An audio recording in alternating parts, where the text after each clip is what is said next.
So we're looking at how the internationalization of the renminbi, in other words, the international use of the renminbi, the Chinese currency, how it has been progressing and where it might go from here. And we're looking at the role in international trade, in international finance, and in international reserves. And we're also looking at how China has been developing, if you want, the underlying infrastructure to make the next step. Because the next step might come at some point.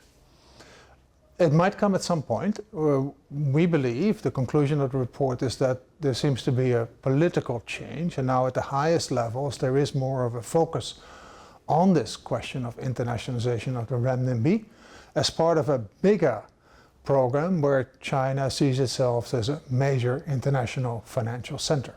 Right. And so why is it relevant to have that question researched for a general audience or for us? Well, first it's interesting to know where China is heading and what it might mean for international finance. Second, the repercussions, if you want, for the international financial system, of which of course Europe and the United States and other countries are all part of it. If there's going to be a major role of the renminbi in that system, that has consequences for the euro, for the dollar, for all the other currencies in the world. And where are we now in that process? Well, we're at a very early stage. It's still going very gradually, very slowly, frankly, in part because the Chinese authorities are also looking at the potential downsides, and they want to avoid that. And so it's like the Chinese do, sort of feeling the stones to cross the river quite gradually, but it might turn into a phase where it goes much more rapidly.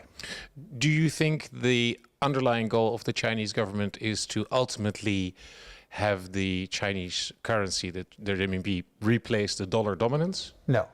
The dollar dominance, first of all, it's technically quite out of reach, but second, that is not the motivation. The original motivation came up after the global financial crisis, 2009, where China wants to be an additional pillar of the international financial system, an additional source of liquidity in times of difficulties in that financial system. The observation was, every time we have a big crisis, there's a scarcity of dollars, and that creates havoc in international financial markets. It creates burdens for developing countries. Why can't we fix that? And the internationalization of the renminbi was seen as part of that fix. Today, an additional complication has come about, and that is, of course, the increased use of the dollar-based international system for sanctions, for imposing on sanctions.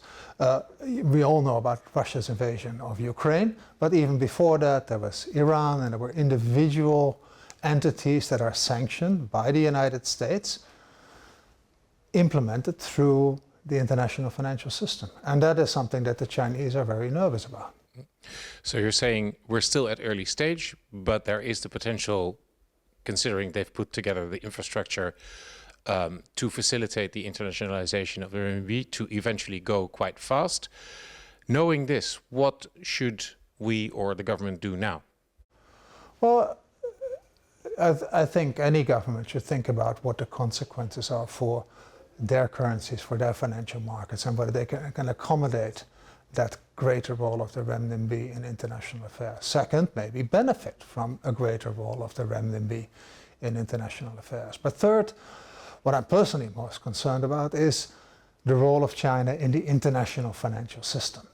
And I think the internationalization of the renminbi will by and large be a positive experience if and when China will continue to be a positive, constructive part of that international financial system. So, and that all includes thinking about how much space should China have to be commensurate with its big economic international role.